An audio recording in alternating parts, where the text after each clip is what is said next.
많이 하나님 앞에 기도하고 있어요? 네?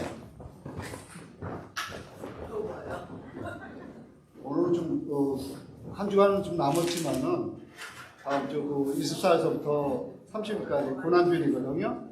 예수님의 고난을 생각하면서 오늘 찬송을 좀 불렀으면 좋겠습니다. 일단 찬송을 부르기 전에 잠깐 기도했으면 좋겠습니다. 기도는 우리 첫째, 오늘 예배를 위해서 한번 합심해서 기도했으면 좋겠습니다. 기도하겠습니다. 좋으신 하나님 아버지 감사드립니다. 지난 한 주간도 주님의 큰 아픔 은혜 속에서 아버지 저희들 삶을 붙드시고 이끌어 주셔서 감사드립니다. 하나님 아버지 지금은 사순절입니다. 우리가 주님 아버지 부활절을 기도하면서 거룩한 마음과 성실한 마음으로 겸허한 마음으로 우리 주님 앞에 다가갈 수 있는 그런 절기입니다. 하나님 아버지 저희가 성령께서 저희에게 허락해 주셔서 주신 믿음 가지고 우리 주님을 바라볼 수 있는 귀한 믿음을 허락해 주시옵소서. 오늘도 저희들 오늘도 변함없는 하나님의 은혜 속에서 오늘도 발걸음을 인도하여 주셔서 오늘도 이렇게 예배 드릴 수 있게 해주심을 참 감사드립니다.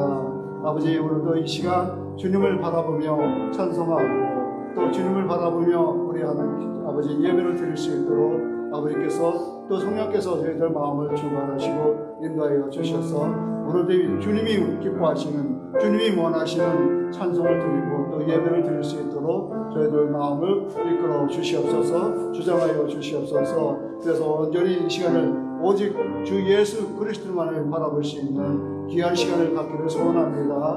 아버지 저희들을 인도하여 주시옵소서. 이 모든 것을 우리 주 예수 그리스도의 이름으로 기도드렸습니다. 아멘.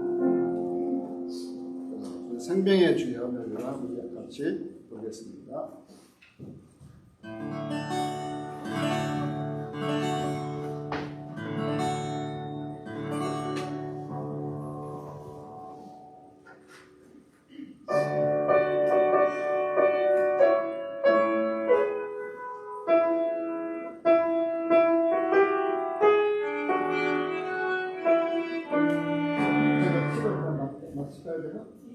제가 키를 맞출게요.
같이 계속 불러보겠습니다.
찬송가를 4장을 우리 무반주로 한번 같이 불러봤으면 좋겠습니다. 무반주로. 시작. 아름답다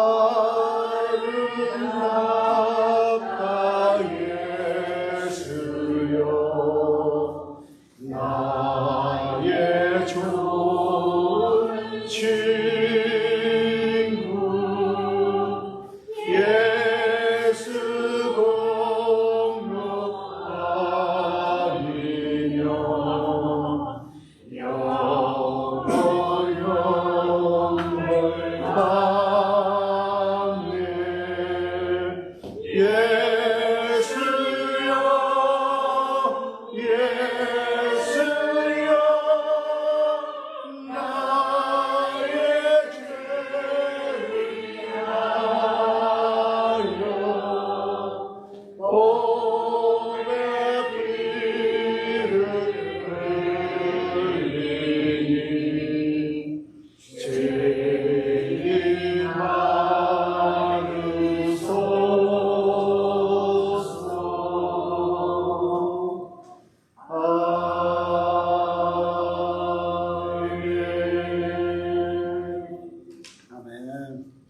동작에 한번 해보도록 하겠습니다.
자, 시간이 되었으므로 다 같이 일어서서 기도 예배를 시작하겠습니다.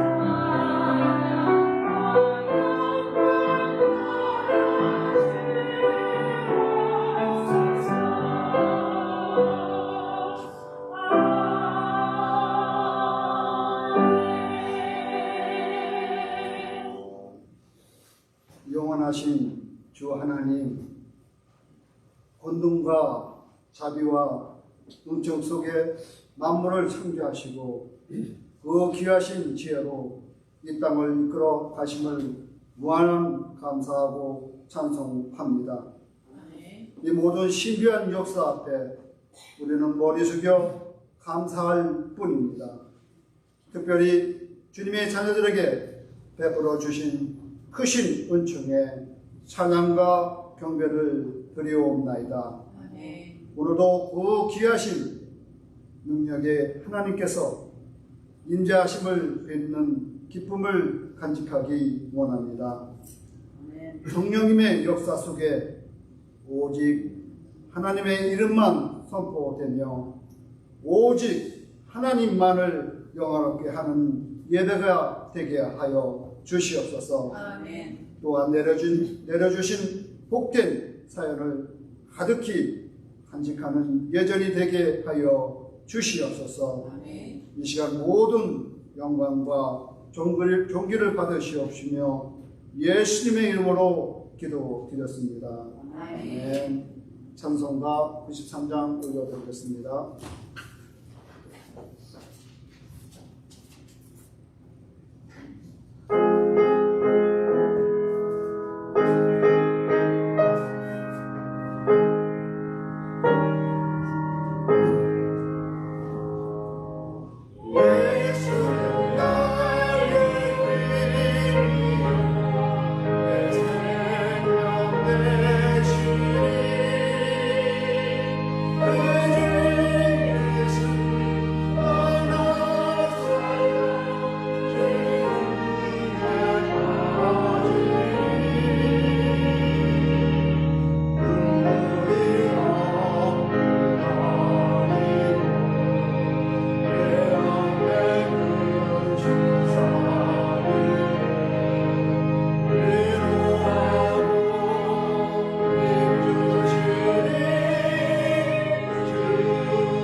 교동문 128번 함께 교독하겠습니다. 나의 영혼이 잠잠히 하나님을 바라며 나의 구원이 구약에서 나오는도다. 오직 그만이 나의 반석이요 나의 구원이시요 나의 요새이시니라. 내가 어깨에 흔들리지 아니하리로다. 넘어지는 담과 흔들리는 울타리 같이 사람을 죽이려고 너희가 일제히 공격하기를 언제까지 하려느냐. 그들이 우리를 불행의 울타리에서 떨어뜨리기만 하려고 너희를 즐겨하니 입으로는 속이며 손으로는 서술하라. 나의 영혼아 잠잠히 하나님만 바라라. 무릇 나의 소망이 그로부터 나오는도다. 오직 그만이 나의 반석이시여 나의 구원이시여 나의 요새시니 내가 흔들리지 아니하리로다. 나의 구원과 영광이 하나님께 있으며 내 힘의 반석과 피난처도 하나님께 있도다. 백성들아 스스로 그를 의지하고 그의 앞을 아뢰라. 하나님은 우리의 피난처시로다. 아멘. 사도신경으로 신앙 고백을 하겠습니다. 전능하사 천지를 만드신 하나님 아버지를 내가 믿사오며 그의 아들 우리 주 예수 그리스도를 믿사오니 이는 성령으로 인하사 동명녀 마리아에게 나시고 본디의 엘라베에게 고난을 받으사 십자가에 못 박혀 죽으시고 장사한 지 사흘 만에 죽은 자 가운데서 다시 살아나시며 하늘에 오르사 전능하신 하나님 우편에 앉아 계시다가 절에서 사한 자와 죽은 자를 심판하러 오시리라. 성령을 믿사오며 거룩한 공회와 성도가 서로 교통하는 것과 죄를 사하여 주시는 것과 몸이 다시 사는 것과 영원히 사는 것을 믿사옵나이다. 아멘. 죄송합니다. 참회 기도 빼먹었습니다. 죄송합니다. 참회 기도하겠습니다. 원청이 많으신 하나님 아버지, 주님의 용서와 능력과 은혜가 한이 없으시기에 오늘도 주님 앞에 모았습니다. 이 시간 우리 죄를 참여하오니 모든 부끄러움과 두려움과 죄에서 건져 주시옵소서. 주님 앞에 해결을 하지만 다시 그 죄를 반복하였습니다. 참 버려야 할 것을 버리지 못하고 참 우리를 고쳐야 할 것을 고치지 못했으며 주님의 분명한 음성을 늘 들으며 살면서도 그 응답에 하지 못하였음을 고백합니다. 아직도 완악하고 교만하고 자기 의가 강해서 자신의 잘못도 다른 사람에게 전가하고 원망과 불평에 잠겨 살았습니다. 주님, 늘 내가 옳은 것 같고 의인인 것 같고 나만이 선한 것 같고 나만이 의로운 고난을 치르고 있는 것처럼 착각하고 살았습니다. 그러나 이 모든 것이 나의 잘못이며 어떠한 병원도 할 수 없는 죄인임을 주님 앞에 고백합니다. 세상에서 그리스도인으로 성숙한 인격과 성품을 드러내지 못하고 부끄러운 모습만 너무 많이 보였음을 또 고백합니다. 주님을 사랑한다고 고백하면서도 여전히 다른 서로는 세상을 붙잡고 있었습니다.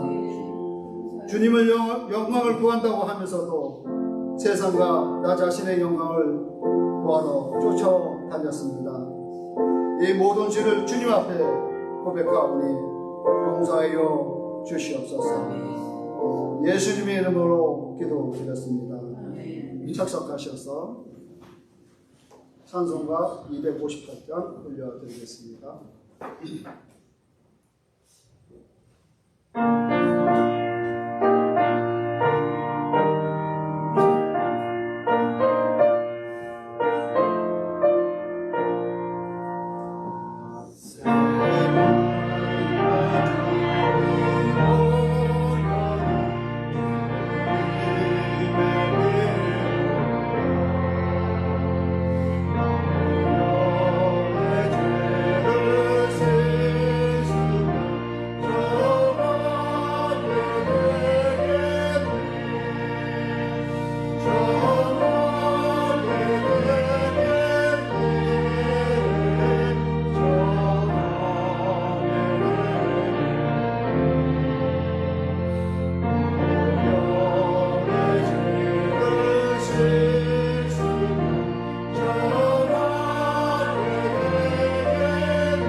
손주 집사님께서 기도해 주시겠습니다.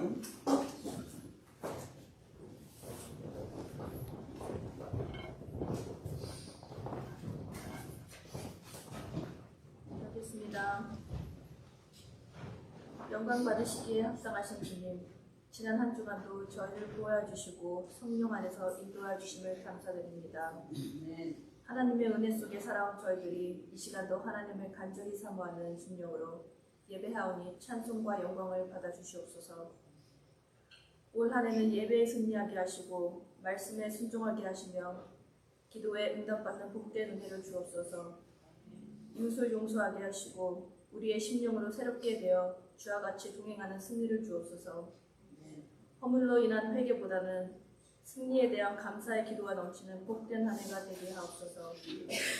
은혜를 사모하게 하시고 사명에 충성하게 하시며 감사로 여름에는 축복을 허락하여 주시옵소서. 저희 교회가 살아남으로 이웃이 살게 하시고 죽어가는 수많은 영혼들을 주 앞으로 인도하는 구원의 방주가 되게 하옵소서. 저희 교회에 부흥의 불길을 주옵소서. 이 일을 위하여 직분을 나누어 받았사오니 충성을 다하여 상급 있는 한 해가 되게 하옵소서. 저희 교회 성도들을 축복하시어 직장을 잃은 자들에게는 직업을 주옵소서. 가난한 성도들에게는 물질을 주옵소서. 오늘 강단에 세우신 당회자 목사님과 함께 협력하는 교육자들과 동역자들을 위해 기도하오니 올해도 입술의 권세를 들려주셔서 말씀이 선포될 때마다 하나님의 능력이 함께 하심으로 하나님의 온전하시고 기뻐하시는 뜻이 전달되며 그 말씀에 회개하고 결단하는 역사가 일어나게 하시길 바옵고 이 모든 말씀 우리 주 예수 그리스도의 이름으로 기도합니다. 아멘.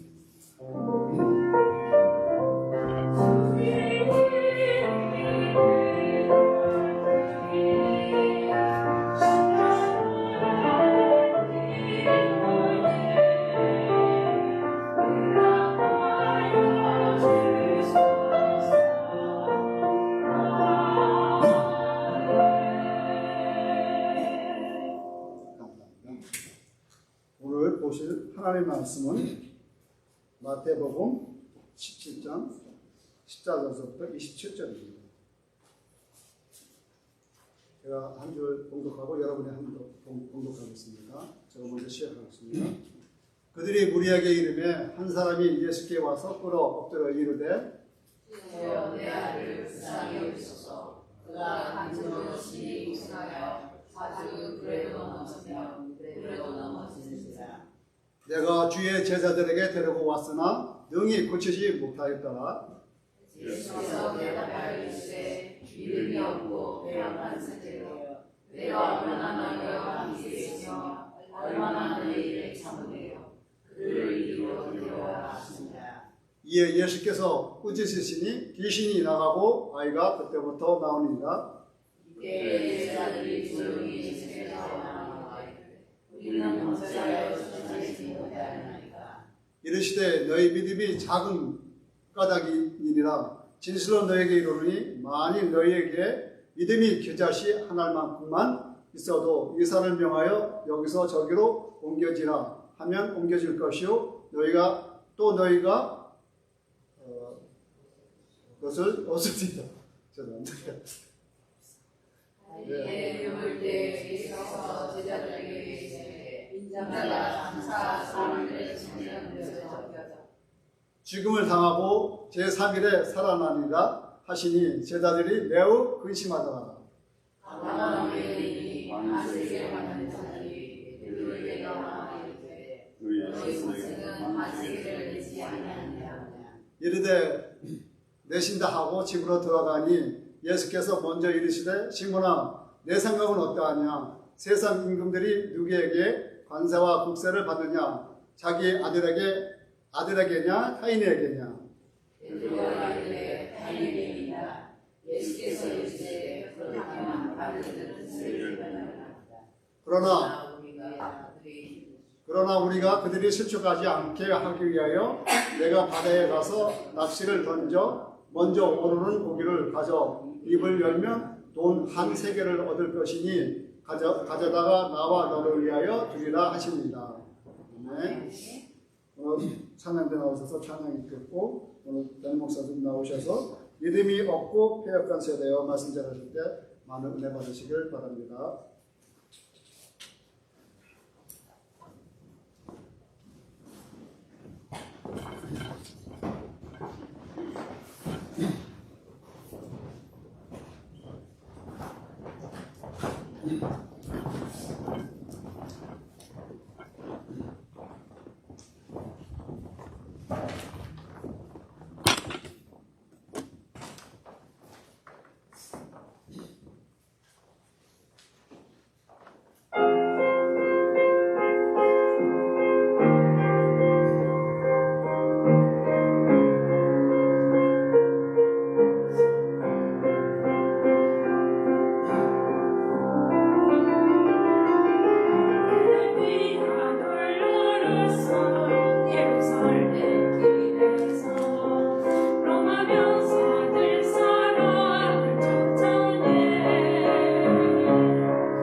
믿음은 들음에서 나며 들음은 하나님의 말씀으로 말미암아 이 시간 주의 말씀이 들리게 하옵소서. 홍해를 가르시고 간수를 갈라서 생수를 내신 우리 하나님, 우리의 돌덩이 같은 마음을 갈라서 다시 한번 주의 말씀이 들리는 감격을 누리게 하옵소서. 성령의 세미한 음성이 이 시간 교회들에게 들리게 하시고 그 음성이 천둥과 번개처럼 우리의 영혼을 살리는 말씀 되게 하옵소서. 예수님의 이름으로 기도했습니다. 아멘. 요즘 다들 교회가 망했다. 교회가 망했다는 것은 나라가 망했다는 겁니다. 왜 이렇게 됐을까요? 왜? 그 증거가 바로 신학교입니다. 제가 전도사 때 학부 1학년 때 고등부 담임을 했는데요. 중고등부 담임을 했는데 그때 그 연대 신학과 졸업한 학생들이 두 사람이 들어와서 교사를 했습니다. 들어와서 고등교사를 했는데 그 친구들 참 웃기는 겁니다. 11조를 왜 하냐? 그 돈 가지고 우리 술이나 마시자. 이런 애들입니다. 왜 신학과에 가서 목사가 되겠다고 신학과에 간 친구들이 왜 그렇게 타락했을까요? 왜 변질됐을까요? 결국 뭐 교수입니다. 교수 문제예요. 저들은 하나님이 천지 만물을 창조하신 것을 믿지 않습니다. 왜? 교수님이 그렇게 가르치니까. 하나님은 원래 없는 건데 사람이 만들어낸 거다. 우상을 사람이 만든 것처럼 하나님도 사람이 만든 거다. 이런 얘기입니다. 그러니까 이 친구 중에 하나가 둘 다 똑같죠.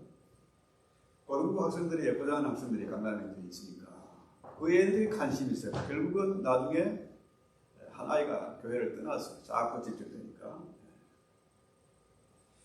자, 이런 것들이 왜 이렇게 됐냐? 결국 신학교에서 진리를 가르치지 않고 거짓말을 가르치니까 아이들이 변질되는 거죠. 교회가 타락하고 무기력하게 되는 거죠. 그 증거를 보세요. 정치인들이나 뭐 교수들이나 우리가 거짓말을 너무 잘하잖아요. 한국이나 미국이나 정치인들 거짓말하는 거 보세요. 얼마나 강심장인지 얼굴 하나, 눈 하나 깠다가 아니에요. 표정 하나 변하지 않습니다. 왜 이렇게 됐냐? 왜? 하나님을 안 믿으니까. 살아계신 하나님을 믿지 않으니까 거짓말 세계에 빠져 있는 겁니다. 마귀에게 속아서 마귀의 종노릇하고 있다는 거죠. 그러면 우리가 어떻게 됩니까?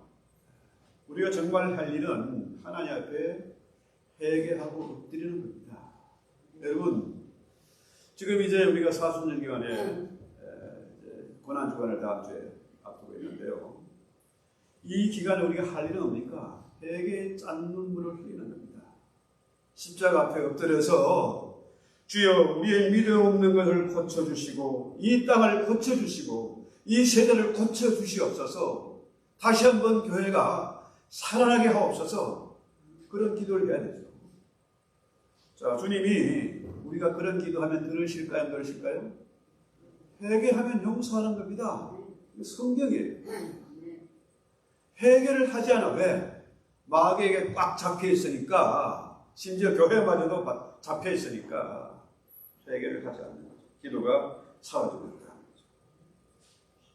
그래서 오늘 제가 유튜브에 산을 옮기는 믿음 올려놨는데요. 참 재미있는 기사가 있어서 올려놨습니다. 영국의 진 웰튼한 사람이 있는데 그는 26살이 될 때까지 인생을 되는 대로 살았다. 바람 부는 대로 관항하며 살았다. 그런데 교회에서 겨자씨만한 믿음이 있으면 산을 옮기라고 해도 옮길 것이다. 이런 말씀을 듣게 됐어요. 이 말씀이 크게 충격으로 다가가가지고 늘 겨자씨를 호주머니에 작은 봉지에 넣어가지고 다니고 그래서 꺼내 볼 때마다 믿음을 달라고 했습니다. 주여 겨자씨만한 믿음을 주시옵소서. 그래서 믿음 없는 것을 회개하면서 늘 기도했는데 이 사람이 크게 기업가로 성공했고 71살에 은퇴할 때 엘리자베스 여왕으로 자기를 받았다. 대단한 거죠. 그가 성공할 수 있는 이유를 묻는 기자의 질문에 겨자씨 하나를 꺼내 보이면서 이 겨자씨 하나의 믿음 때문이다. 이런 고백을 했습니다. 지난번에 그 이스라엘 선교사님이 오셔가지고 겨자씨를 2봉지를 두고 선물로 주고 갔어요. 정말 작은 겁니다. 여러분, 겨자씨가 눈에 보이지 않는 작은 겁니다. 겨자씨만한 믿음만 있어도 이 산을 들어서 저 산 바다로 옮겨가면 그대로 될 것이다. 못할 것이 없다. 이 얘기예요. 그러면은 우리가 한번 이 시간 점검을 해봐야 됩니다. 나에게 겨자씨만한 믿음이 있는가? 그래서 주님이 17절에 보면은 믿음이 없고 패역한 세대여 내가 얼마나 너희와 함께 있으며 얼마나 너에게 참으리요. 자, 주님의 이 물음 앞에, 이 탄식 앞에 우리는 어떻게 반응해야 될까? 믿음이 없는 세대. 여기는 아까 잔 밀턴이라는 사람은 겨자씨만한 믿음, 여기에 샥을 받아가지고 주머니에 늘 넣고 다니면서 이 믿음 달라고 기도했어요. 그런데 지금 믿음이 없는 세대, 이거는 모두에게 해당되는 말입니다. 자, 그 아이의 부모나 그 아이의 귀신 들려서 거품 물고 간질로 뒤집어지는 그런 아이나 또 그 아이를 고치지 못한 제자들이나 그 시대의 바리새인들이나 서기관들 이런 사람들이나 이 시대 우리에게 똑같이 해당됩니다. 믿음이 없는 세대요. 자, 믿음이 없으면 반드시 어떻게 됩니까? 믿음이 없고 패역한 세대요. 그렇죠? 믿음이 없으면 반드시 패역하게 된다는 거죠.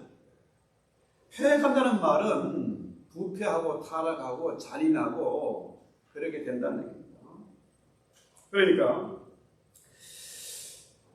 오늘 우리가 다시 한번 우리 신앙을 점검해 볼 것은 14절부터 16절까지 볼까요?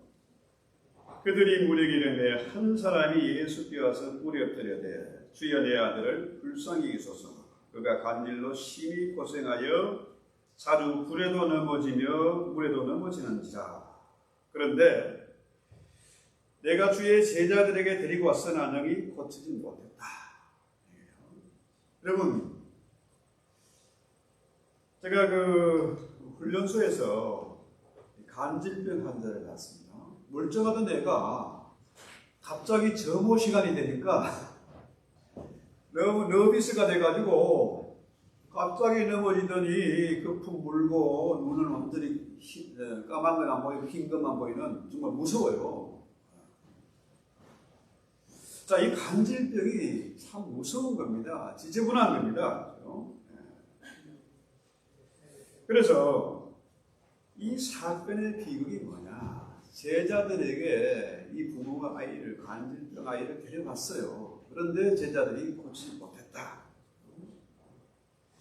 그런데 여기에 비슷한 얘기가 누가복음에도 나오고 마가복음에도 나오는데 누가복음 9장 36절에 보면은 우리 중에 한 사람이 소리질러 가로되 선생님 청하건대 내 아들을 돌아보아 주소서. 이는 내 외아들인데 귀신이 저를 잡아 졸지에 부르짖게 하고 병을 일으키고 거품을 흘리게 하고 그렇게 괴롭힌다는. 여러분, 여기에 보면은 우리 주님이 하나님의 독생자 모노게네스 하나밖에 없는 아들입니다. 외아들. 또 이 간질병든 이 아이도 부모에게는 외아들입니다.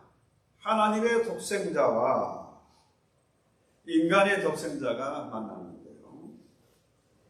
자, 한 아이는 지금 뭡니까? 귀신에 들려서 간질병으로 심하게 괴로움을 당하고 상함을 입었습니다. 자, 그런데 문제는 이 부모도 해결하지 못하고 병원에서도 어쩌지 못하고 제자들도 어쩌지 못해. 제 사촌이 그 간질병 아이가 하나 있었거든요. 저보다 한 9살인가 아래인데 8살 아래 사촌 동생인데 이름이 강문철이에요. 얘가 정말 똑똑하고 머리도 큰 아이입니다. 대단한 아이죠. 그런데 간질병 때문에 그 부모님이나 할아버지나 그 아이를 고치려고 무진장애를 썼어요. 결국 그 아이가 12살 때 죽고 말았습니다. 그 부모의 고통이 얼마나 심각했겠습니까? 그런데 자, 그 아이는 이 간질병 앞에 어떻게 할 방법이 없어요. 무력해.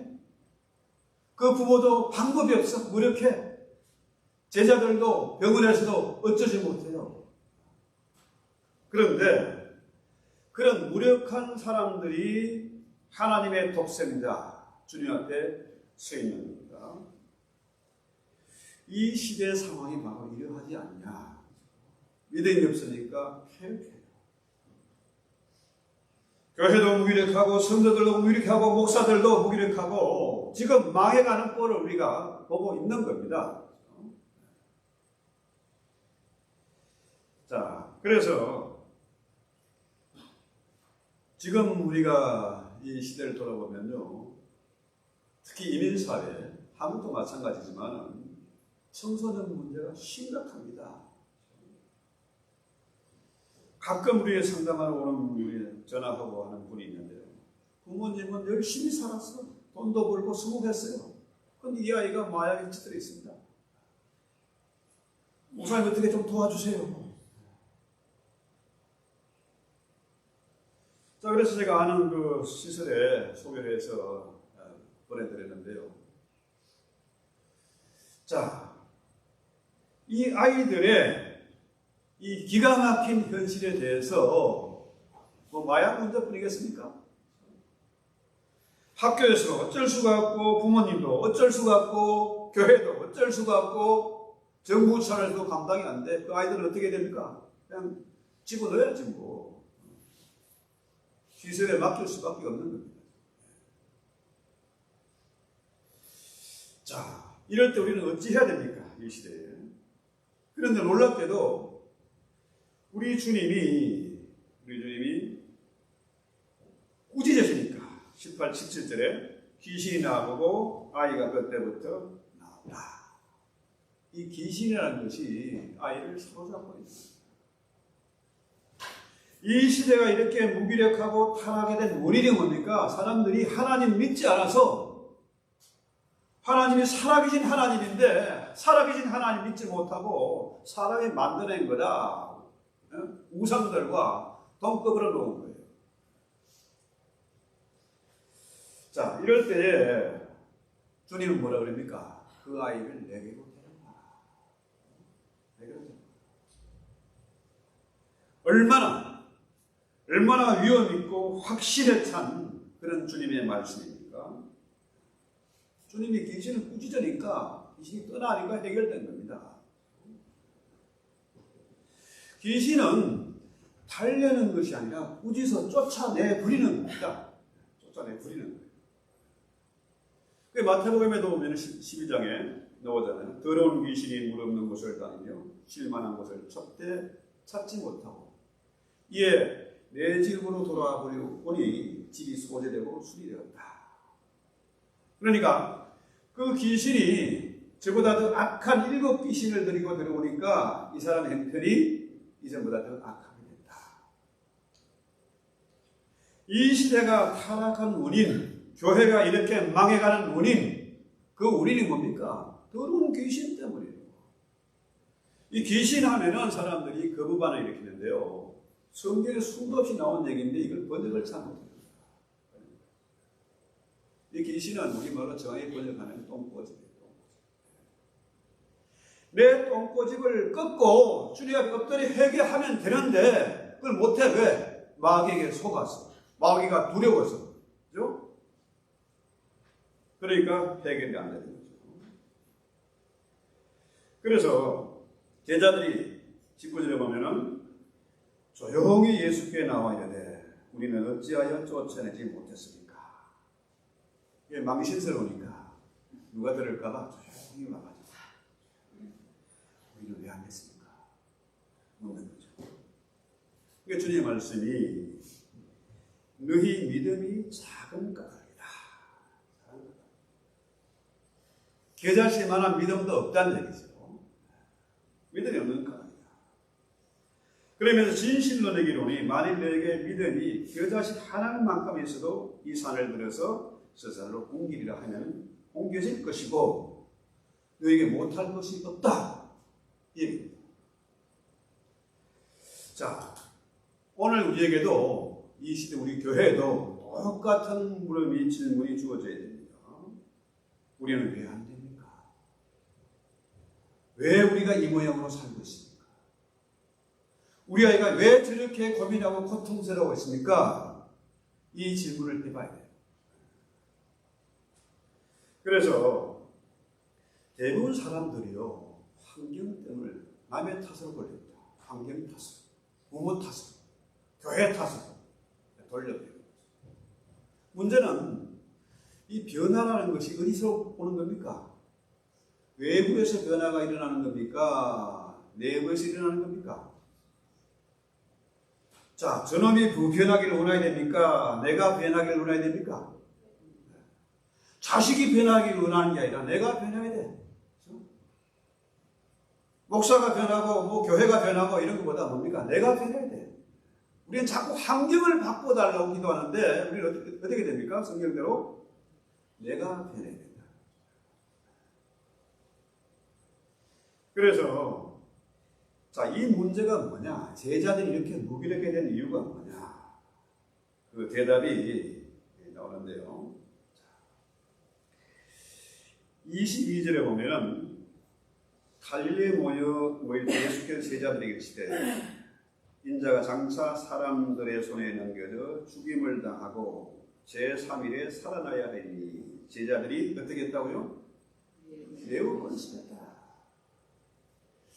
제자들 생각은 그렇습니다. 좀 주님의 가르침이 교양이 있고 고상하고 지혜롭게 해야 되는데 주님이 어떻게 해요? 죽임을 당하고 제3일에 다시 살아야 된다. 이 얘기하니까 어떻게 해요? 매우 근심했어요. 두려웠어요. 두려움이 생기고 주님과 사이에 틈이 벌어지기 시작하니까 믿음이 사라지는 거죠. 십자가에 대한 두려움이 앞서게 돼서 의심하게 되니까, 무서워하게 되니까 어떻게 해요? 귀신이 무서워서 도망하는 거죠. 귀신을 쫓아내지 못하는 것입니다. 문제는 성경은 제가 언제나 말씀드리듯이 성경은 이방인들에게 하는 말이 아니에요. 교회 안에 있는 성도들에게 하는 말입니다. 성령이 이 시간 교회들에게 하시는 말씀을 들어야 된다.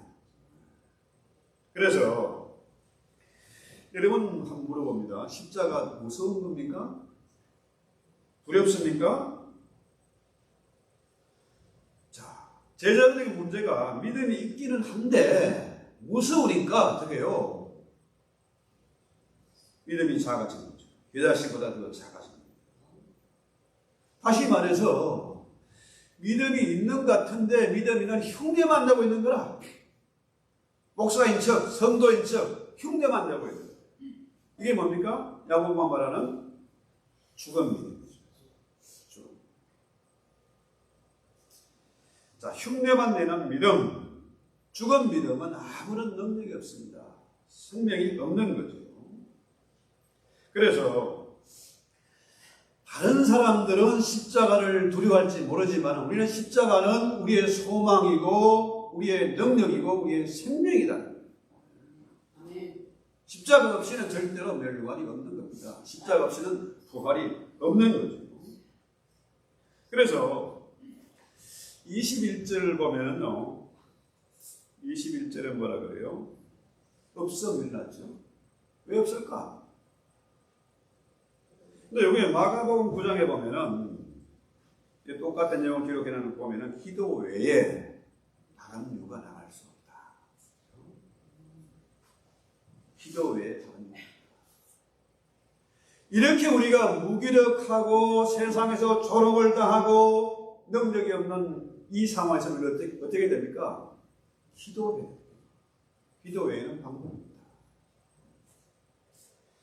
그래서 이 기도는 정말로 자신을 죽이는, 나를 변화시켜 주시옵소서.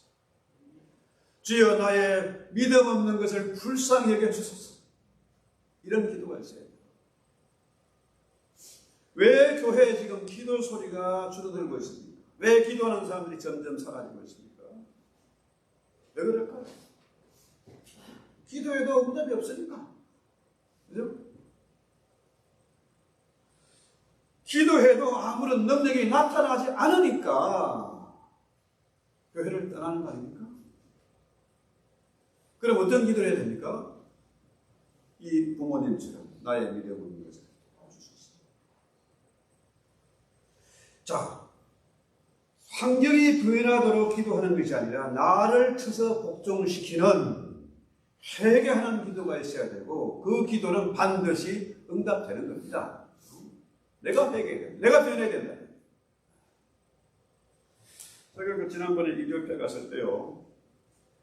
거기 목회자들, 신앙생들 얼마나 뜨겁게 기도하는지 뭐 절제를 해야 돼. 절제를. 아침 기도, 뭐 정신 먹고 기도거나 저녁에도 기도, 밤에 그냥 뭐 어마어마한 기도가 끊이지 않아요.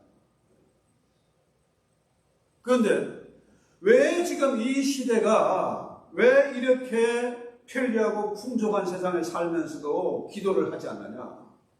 하나님이 없다고 생각해요. 하나님이 죽었다고 생각하기 때문에 그런 거예요. 바로 우리의 모습이다. 그래서 22절에 보면은 갈릴리에 모일 때에 예수께서 제자들에게 이르시되 인자가 장차 사람들의 손에 넘겨져 죽임을 당하고 제3일에 살아나리라. 제자들이 매우 근심했다. 제자들이 매우 근심했다. 이 얘기는 바꾸고 말하는 걸까요? 말로는 주님 사랑합니다. 주님 존경합니다. 우리 선생님 최고입니다 하면서도 주님에 대한 애정이 없는 거예요. 그 증거죠. 자, 여러분, 주님이 십자가 부활에 대해서 얼마나 설교를 했습니까? 가르쳤잖아요. 또 실제로 변화산에서 누가 있었습니까? 모세와 엘리야와 주님이 변화된 모습, 부활한 모습을 보여주었어요. 안 보여주고 안 가르쳤으면 할 말이 없는데 확실하게 보여줬거든요. 가르쳐 주었거든요. 그런데 그럼에도 불구하고 십자가 부활을 믿지 않아요.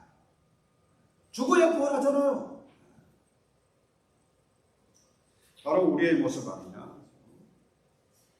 여러분, 지금 뭐 이제 고난주간 지나고 부활절이 다가오는데요. 십자가 다음에, 죽음 다음에 부활이잖아요. 얼마나 그동안에 수많은 십자가 부활에 대한 설교를 듣고 가르침을 받았고 또한 설교를 했겠습니까? 그런데 살아계신 하나님, 부활하신 하나님 믿지 못해요. 십자가 나와 상관없는 것을 생각하고 십자가를 무서워하고 도망하는 거죠. 그러니까 어떻게 해요? 세상 사람들 똑같이 마귀의 종이 돼서 살아가는 거죠. 희망이 없어요. 기쁨이 없습니다. 무기력한 거죠. 자, 24절에 보면요. 가버나움에 이르니 반세계를 받는 자들이 베드로에게 나와 그러되 너의 선생이 반세계를 내지 아니하느냐. 이 성전세 얘기인데요. 이 성전세는 남자는 20살이 되면 이상 상당히 무조건 성전세를 내야 돼요. 그래서 그 세금을 걷어가지고 성전을 수리하고 뭐 직기들을 교체하고 이런 작업을 하겠죠. 이거는 안 낼 수가 없어요. 강제 징수하는 겁니다. 미국 사람들이 제일 겁나는 기관이 FBI도 아니고 IRS를 하잖아요. 세금 안 내면은 뭐가 들어옵니까? 나중에 차압 들어와요. 안 낼 수가 없습니다. 그런데 6월절 되면은 사람들이 다 모이잖아요. 그때 대목이니까 강제로 세금을 받기 위해서 징수원들이 곳곳에 있습니다. 그런데 너 선생은 성전세를 내지 않느냐? 그러니까 베드로가 뭐라고 그래요? 당연히 내야지. 그러면서 주님에게 찾아가죠. 자, 주님이 뭐라 그래요? 내신다 하고 집에 들어간 예수께서 먼저 이르시되 시몬아 내 생각은 어떠하냐? 25절에 물어봅니다. 네 생각은 어떠하냐? 세상 임금들이 누구에게 간세와 국세를 받느냐? 자기 아들에게 받느냐? 타인에게 받느냐? 묻는 거죠. 제가 서울에 살 때요, 남한산성 아시죠? 거기 광주에서 성남으로 넘어가는 그 산이요, 기가 막힙니다. 경치가 너무 좋아. 그런데 광주에 거기 너무 가잖아요. 일부러 한번 가려고 하면 반드시 뭘 해야 됩니까? 소명세를 내야 돼. 그래서 강제로 나는 그게 뭐 남한산을 구경 안 하고 그냥 통과만 하는데도 그 돈을 내야 돼. 그래서 제가 어제 한번 찾아봤어요. 지금 어떻게 됐냐? 뭐 타협안이 나왔답니다. 그냥 통행만 하는 것은 나갈 때 뭐 환불하든지 뭐 그런 게 타협안이 지금 나와 있다. 무조건 내야 됩니다. 그래 한번 물어봅시다. 성전은 누구의 것입니까? 주님의 것이고 주님이 바로 성전입니다. 주님이 성전 세금 내야 됩니까? 안 내야 됩니까? 낼 필요가 없어요. 임금의 아들이 세금 낼 필요가 없는 거죠. 그런데 베드로는 생각 없이 그냥 내겠다 하고 왔어요. 자, 베드로가 주님이 어떤 분인지를 알지 못하고 그렇죠? 성전세를 내겠다고 했습니다.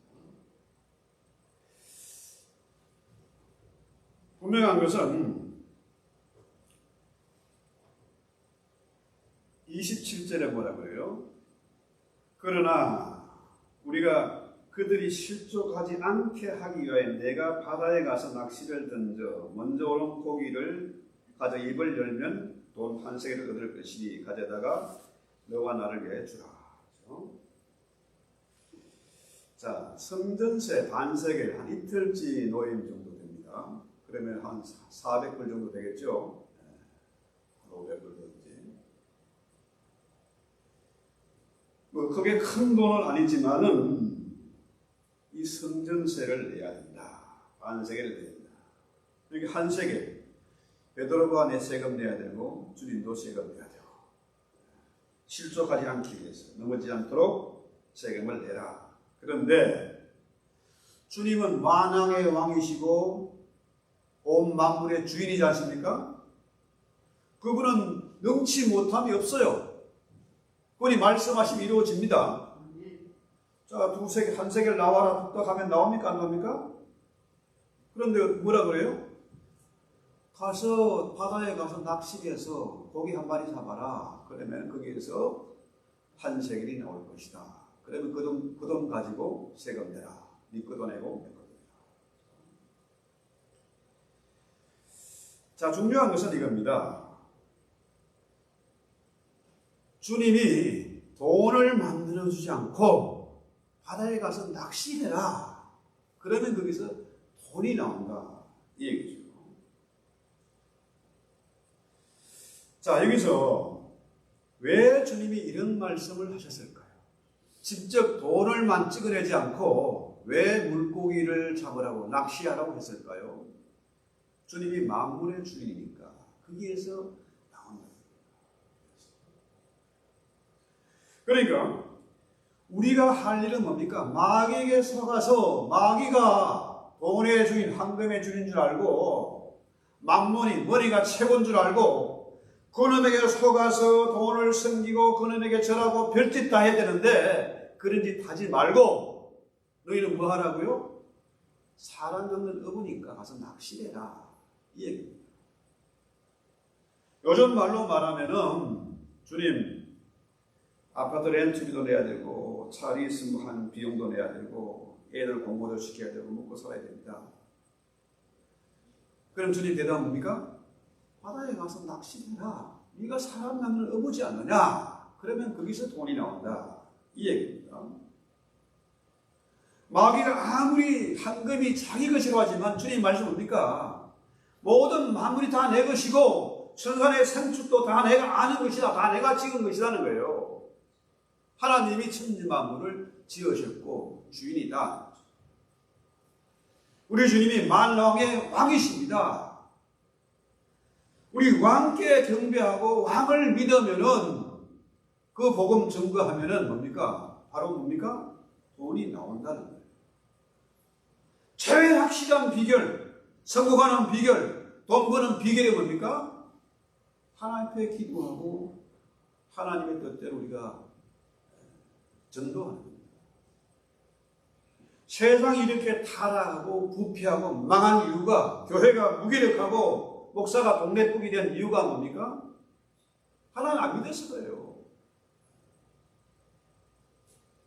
그래서 역사상 최고의 정상에 올라선 사람들은 누구냐 하면 대부분 하나님을 만난 사람. 정치 분야든지 경제 분야든지 예술 분야든지 모든 분야에 최고의 울타리에 올라간 사람들은 하나님 만난 사람. 왜? 하나님이 만왕의 왕이고 만주의 주가 되시기 때문에 그렇습니다. 그래서 이 시간 우리가 기도할 제목이 바로 이런 것입니다. 우리는 하나님을 믿는 자. 십자가가 무서운 것이 아니라 우리의 소망이고 우리의 생명이다. 그래서 주님이 이 사건을 통해서 베드로에게 본인이 메시아이심을 분명히 보여주신 것이죠. 그래서 주님이 지금 우리에게 묻습니다. 지금 탄식하며 묻습니다. 믿음이 없는 세대야. 믿음이 없고 폐역한 세대야. 슬퍼하고 탄식하시면서 그 아들을 내게로 데려와라. 오늘 이 성전서 얘기는요, 정말 아름답고 너무나 기가 막힌 그런 얘기입니다. 그 아들을 내게로 데려와라. 이건 신비 중의 신비예요. 그 아닌 자녀를 내게로 데려오기만 해라는 거예요. 자녀 문제가 있습니까? 주님께로 데려오면 돼요. 우리 애가 공부도 못하는 사고만 치고 있는데 고민하지 말고 주님 만나게 하면 돼요.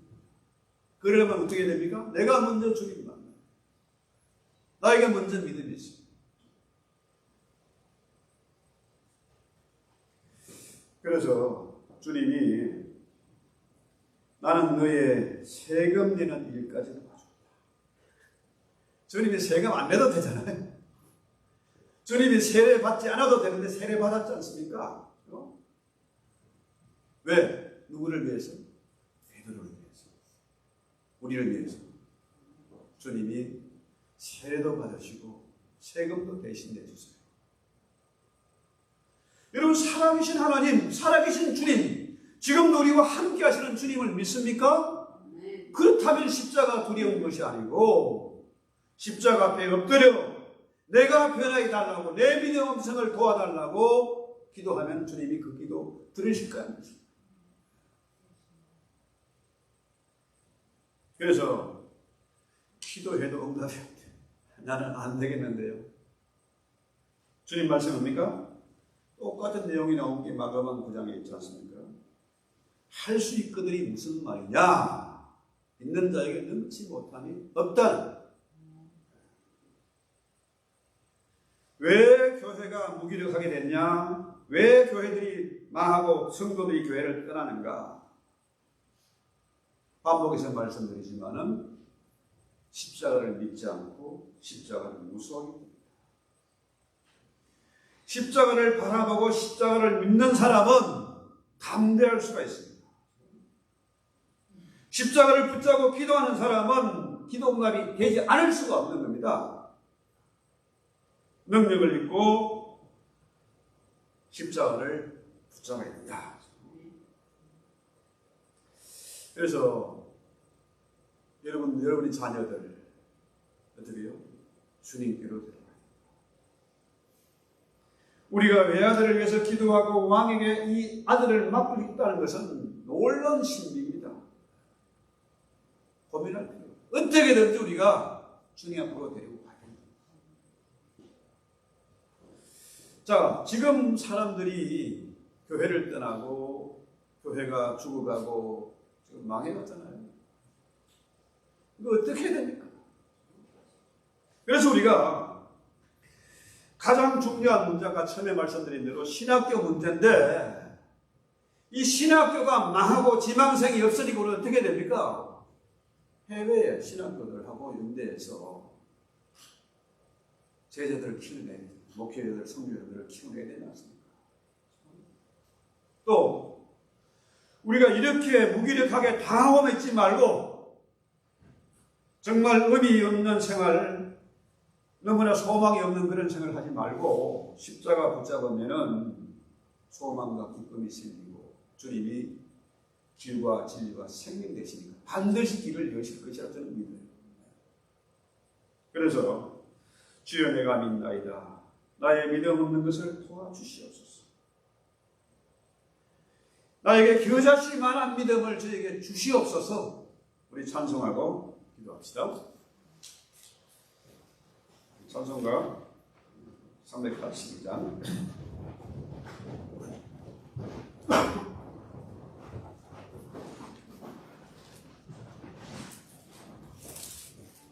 너건 심을 정하라. 찬송합시다.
저에게 믿음 없는 것을 도와주시고 불쌍히 여겨 주시옵소서. 겨자씨 많은 믿음만 있다 할지라도 이 산을 들어서 바다로 옮겨라면 그리 될 것이고 능치 못함이 없다고 말씀하시는 주님, 저에게 그런 믿음이 없었습니다. 십자가를 두려워했습니다. 십자가를 무시했습니다. 이렇게 믿음이 없고 폐역한 세대를 만나서도 우리가 각성을 하지 못하고 결단하지 못하고 환경이 바뀌기만을 바라고 기도해왔던 것을 용서하시고 우리를 다시 한번 깨워 주시옵소서. 기도의 자리로 나가게 하옵소서. 회개의 쩐 눈물을 흘리게 하옵소서. 나를 부인하고 내 몫이 된 십자가 바로 지고 주님의 가신 그 길, 남들이 말하는 그 좁은 길을 걸어가게 하옵소서. 우리의 삶 가운데 예수가 나타나는 그런 흔적이 있게 하시고 하나님의 사람으로 담대하고 용맹하고 지혜롭게 살게 하옵소서. 예수님의 이름으로 기도했습니다.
주님, 이렇게 하나님이 죽었다 그래도 하나님이 없는 세상, 믿음이 없고 폐역한 이 시대 우리가 지금 살고 있습니다. 이곳에서 우리가 다시 한번 각성을 해서 깨어서 기도하게 하옵소서. 그런 결단을 가지고 주님 앞에 예물을 올렸습니다. 예물을 주의 손에 잡으시고 오병의 놀라운 기적을 보게 하옵소서. 죽은 생명 살아난 역사를 반드시 보게 하옵소서. 주님께서 가부의 형편도 하시고 부자의 형편도 하시고 그 흥금의 액수까지도 하신 주님, 우리의 형편대로 주님 앞에 귀한 것을 바쳤사옵니다. 아버지, 주님 앞에 주여, 올바르게 쓰임받게 하시고 우리 자녀들을 반드시 주님께로 인도할 뿐만 아니라 많은 영혼들을 구원할 수 있는 능력 있는 십자가의 군병들이 다 되게 하옵소서. 아멘. 하늘의 근세와 능력으로 사로잡아 주시옵고 무엇보다도 하나님의 자녀답게 살게 하옵시고 세상 끝날까지 함께하는 주님 의지에서 그 능력과 지혜를 힘입어서 어디에서 무엇을 하든지 어떤 일을 하든지 그 정상의 자리에 올라가게 하옵소서. 하나님을 만난 그 감격과 기쁨을 가지고 반드시 빛과 소금의 직분 감당하는 이 시대 하나님이 제한히 사용하실 만한 그런 제목으로 키워 주시옵소서. 예수 이름으로 감사하고 기도합니다.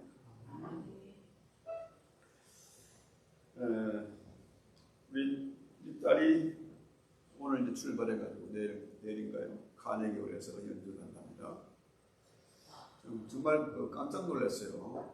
우리 아이가 카네기홀에 가서 또 가을에도 또 연주해요. 이거는 하나님이 인도하신 일입니다.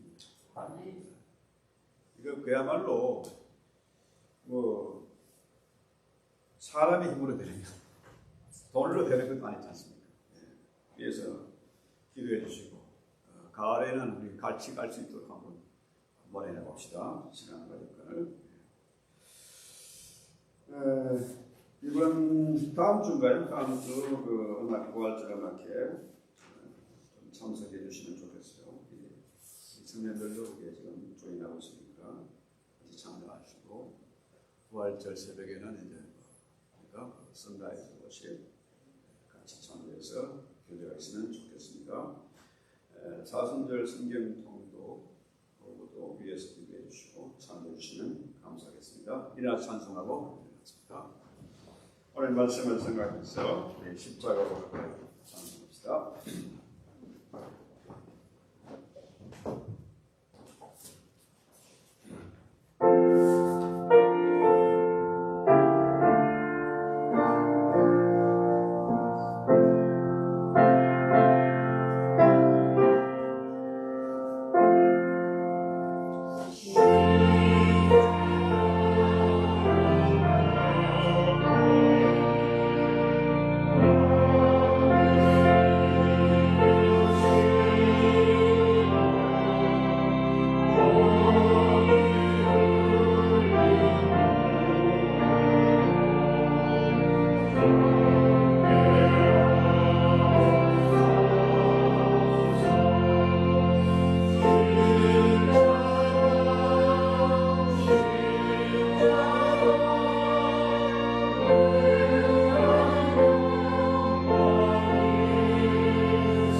길과 진리와 생명 되신 주 예수 그리스도여, 하늘 우리 아버지 오래 참아 기다리시는 사랑하신 성령님의 날마다 내 안에 계셔서 나를 대신하여 탄식하며 강구하시고 늘 위로하시고 우리가 지쳤을 때에 세림 주시고 지혜 부족할 때에 우짖지 아니하시고 넘치도록 부어주시는 그 성령님의 은혜가 오늘 십자가를 무시하거나 십자가를 두려워하지 않고 십자가에 더 가까이 나기를 원하는 우리 모든 성도들 한 사람 한 사람 머리 위에 내 가정과 특별히 자녀들 위해 이 땅에 있는 모든 교회와 주의 종들의 사역 생명 걸고 복음 전가하는 우리 선교사님들 봉산치와 이슬람치와에서 순죽임의 예배드리는 내 형제와 자매들의 무리 이로 영원히 함께 있을지어다. 네.